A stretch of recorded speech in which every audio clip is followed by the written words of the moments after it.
tapi sosoknya beda, bukan yang berbulu tadi, tapi pakai jubah hitam, gede, tinggi gede, maksudnya tingginya sekitar 2 meter. Ini biasanya digunakan untuk media pengiriman santet.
Saat ini saya berada di Kaliurang, tepatnya di villa ini. Villa, bukan villa sebenarnya, Wisma Jembranasari. Wisma Jembranasari ini dibangun pada tahun 7 Oktober 1956. Nah, seperti itu ya tempatnya. Kenapa saya kesini saat ini, malam ini? Karena di sini pernah digunakan untuk bunuh diri. Jadi seorang pemuda yang bukan dari Jogja sih sebenarnya, tapi dari Sumatera. Dia bunuh diri di tempat ini dengan cara menggantung diri ya. Dan beberapa kali saya merasakan sosoknya masih di sini dan masih merasakan kayak siksa kubur gitu. Jadi kayak sering kecekek lehernya, beberapa kali kecekek, beberapa kali dilepaskan. Oke ya, tapi kita tidak bisa masuk karena aksesnya ditutup oleh pemiliknya. Pemiliknya dari Jogja ya, sudah ditutup mungkin karena banyak konten kreator yang masuk asal-asalan. Tapi saya tadi udah izin, namun memang tidak menemui pemiliknya. Jangan lupa klik tombol subscribe, like, share, dan komen agar channel ini lebih berkembang. Hotelnya nyala. Oke, kita akan explore melalui sini ya. Di sini ada batu besar. Ini batu yang memang sudah ada sebelum bangunan ini ada. Ini batunya seperti itu. Nggak kelihatan ya. Coba tak mendekat lagi. Ini batunya besar. Ada sosok yang di situ.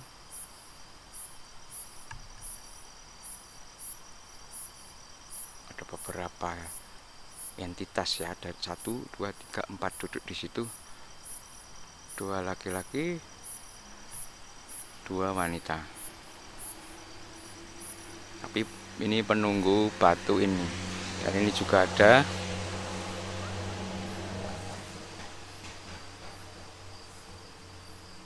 yang bersiul di belakang saya. Ini juga ada batu cukup besar juga.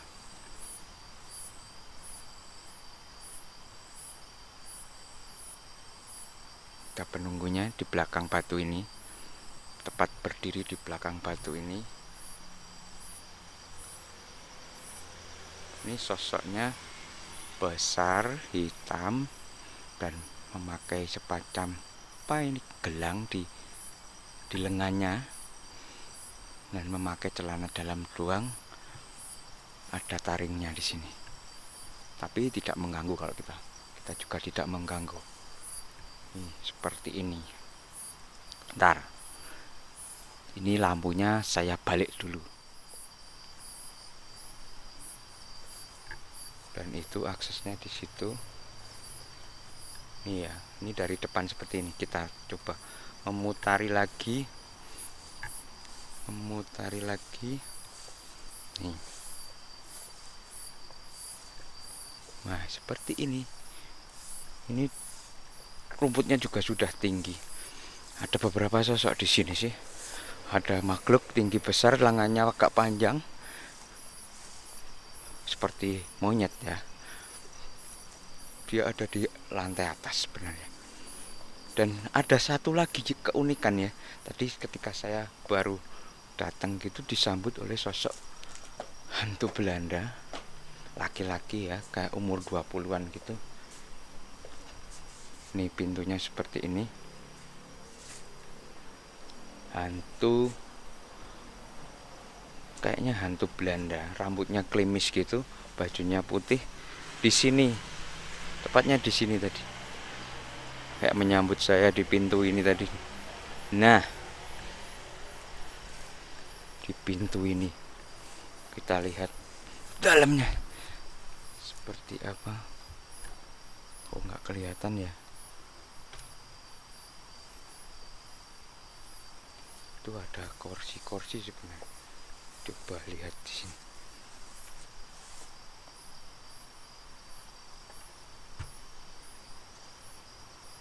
Tuh, ini juga pintunya tertutup. Ada banyak burung walet ya, itu ya karena bangunannya cukup tinggi. Dan saya kesini sebenarnya ingin mendoakan sosok itu. Dan kalau memang tempat ini harus dimurnikan kembali, memang harus dipugar, karena menyimpan residu-residu negatif. Ini bisa saya nekat lewat situ sebenarnya, tapi juga masa lewat situ juga kayaknya membahayakan. Kita lewat sini ya. Ini pintunya juga sudah dikembok lock seperti ini.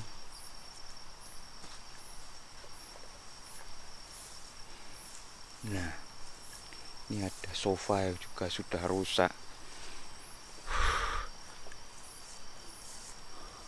Ada juga sosok yang mau menyerang. Tadi waktu saya pertama kali datang ini ya, konten kreator biasanya masuknya lewat pintu ini. Nah, itu tangganya kelihatan dari sini. Nah, itu tangganya. Sekarang ditutup dan sudah dipasangi meteran listrik. Sepertinya akan diaktifkan oleh pemiliknya. Lihat. Nah, itu ke atas itu. Nah, ini kamar mandi. Ini kamar mandi. Nah, itu banyak walet berterbangan. Lihat. Nah, itu banyak burung walet berterbang. Udah, kayaknya kita mengganggu, menyinari mereka. Nah, ini di sini WC. Ini sudah diperbaiki ya ini. Ini juga WC seperti ini. Ini sebenarnya harusnya dingin, tapi ini saya gerah sekali karena banyak energi negatif yang ada di sini.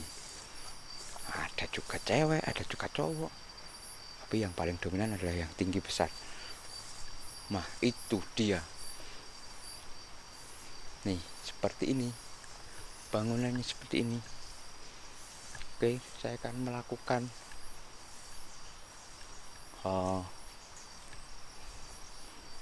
pemanggilan ya nanti ya. Saya akan melakukan pemanggilan. Ini tadi, sosok Belanda ini sekarang berdiri di pintu itu. Pintu ini. Nah, aduh, pintu ini. Nih teman-teman bisa melihat di pintu 1. Ini 1, 2. Nah, di sini ini. Sebentar saya cari namanya dulu ya. Namanya siapa? dia menyebutkan namanya Pierre. Mungkin dulu pernah ke sini sebelum pemuda yang bunuh diri itu. Inisialnya JE, tapi di media sudah disebutkan namanya sih. Anda tinggal cari aja Wisma Jembranasari di media, pasti langsung ketemu. Anda browsing langsung ketemu namanya siapa. Lihat, itu di atas juga ada yang berdiri. Wow,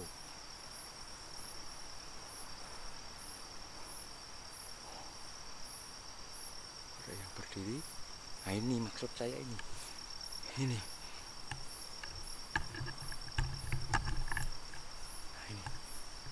itu yang tinggi besar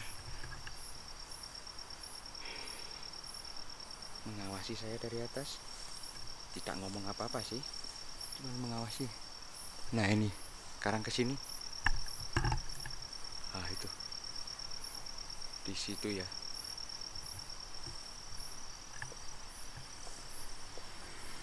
Nih, seperti ini ya. Ini si pemuda ini sebenarnya sudah beberapa hari di sini ya. Seperti bersembunyi kalau saya melihat. Dia ketakutan dan membawa sebuah motor. Motornya Matic. Ditaruh di sini. Dia bisa masuk di situ beberapa hari. Katanya kayaknya melarikan motor tersebut. Dan dia cemas beberapa hari di sini, kayak 3 hari 4 hari gitu, baru dia melakukan apa yang dinamakan bunuh diri. Dia membawa kayak spray ya, pakai spray dia menggantung di tangga yang di dalam tadi.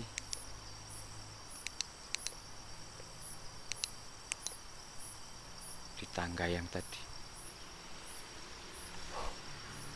ada yang bersiul lagi di belakang saya.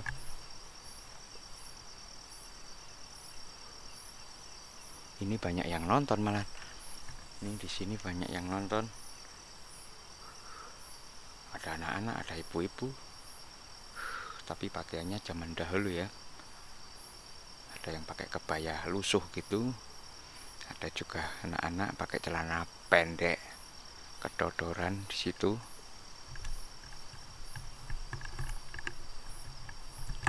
Celananya kedodoran dan rambutnya potongannya cepak. Anak-anak laki-laki cepak. Juga perempuan pakai kebaya. Ada juga yang pakai kayak basahan gitu di sana. Nah, itu di situ. Ini kayak saya melihat di sini rumah mereka. Mereka tahu kalau ada tahun 2019 itu ada yang bunuh diri, mereka tahu. Nah, kembali ke Wisma Jembranasari ini. Lalu dia bunuh diri mengambil kain spray sebenarnya, diikat di salah satu sebentar saya flashback ini. Saya melakukan kontemplasi dulu. Oh ya, mengikat di pegangan ya, di pegangan seperti ini. Lalu dia kayak terjun gitu dan baru meregang nyawa. Beberapa jam sebenarnya, agak kejang-kejang gitu. Dan sosoknya sudah saya sebutkan tadi di opening, masih di sini, energinya masih di sini, dan seringkali masih merasakan dia terjerat. Dia merasakan terjerat lehernya. Ya, Mas, masih terjerat, Mas. Mau dibebaskan atau tidak? Tak ketuk aja, kamu bisa membalas dengan ketukan. Enggak, di pintu itu. Mas CE ini, Mas CE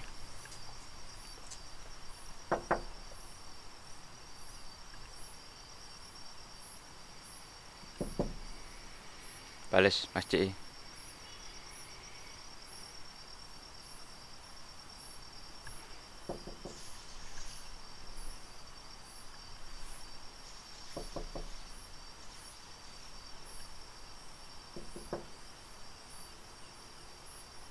gak ada balasan.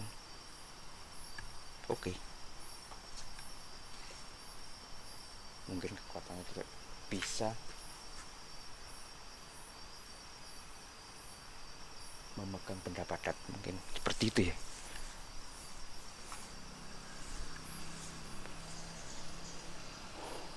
Oke, saya akan melakukan. Taruh mana kameranya? Di sini aja. Saya akan melepaskan ikatanmu ya. Tapi kamu mau naik ke atas atau dijemput tergantung kamu.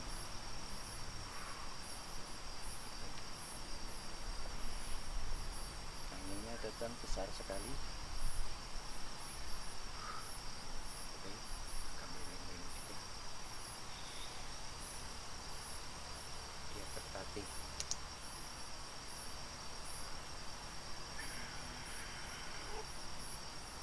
Dia masih terjerat spray ya, tali itu ya. Kayak spray saya buka.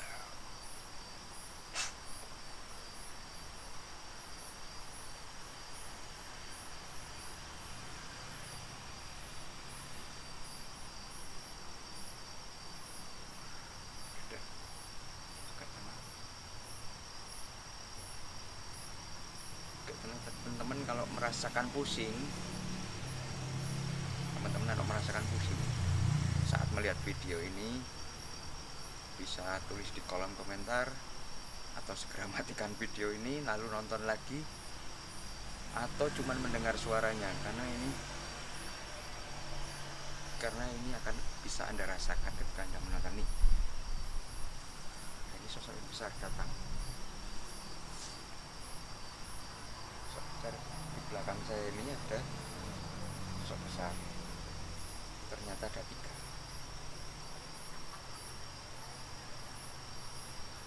1 besar, 2 itu sedang.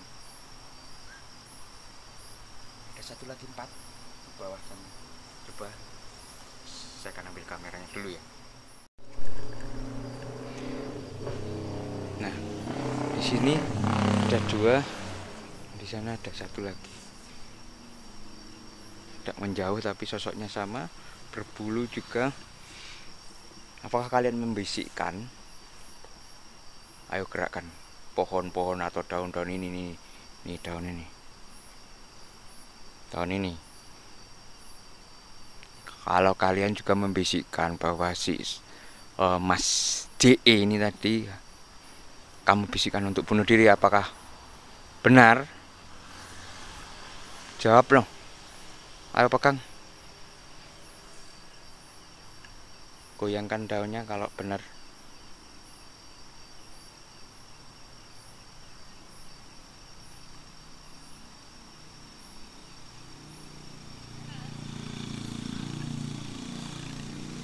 Tidak mau menjawab ya. Tidak ada jawaban. Pergi, malah pergi. Sosoknya sudah pergi. Oke. Sebenarnya saya sudah tahu jawabannya juga sih. Memang mereka ada juga yang membisikkan, tapi sosoknya beda. Bukan yang berbulu tadi, tapi pakai jubah hitam,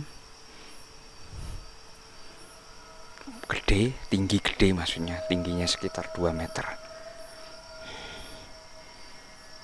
Ini biasanya digunakan untuk media pengiriman santet.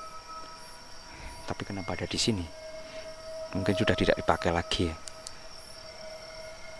Laki-laki besar pakai jubah seperti Batman. Ini yang membisikkan. Dan ketika pemuda itu atau si JE, Mas JE ini meninggal dunia, banyak yang datang ke sini karena memang baunya cukup menyengat mereka. Mereka datang karena ada makanan. Darah manusia merupakan makanan mereka. Daging manusia juga merupakan makanan mereka. Tidak cukup itu saja, cuman daging dan darah. Tapi rambut, kuku, gigi, tulang manusia itu juga makanan yang cukup enak. bagi mereka jika dimasak. Lihat loh,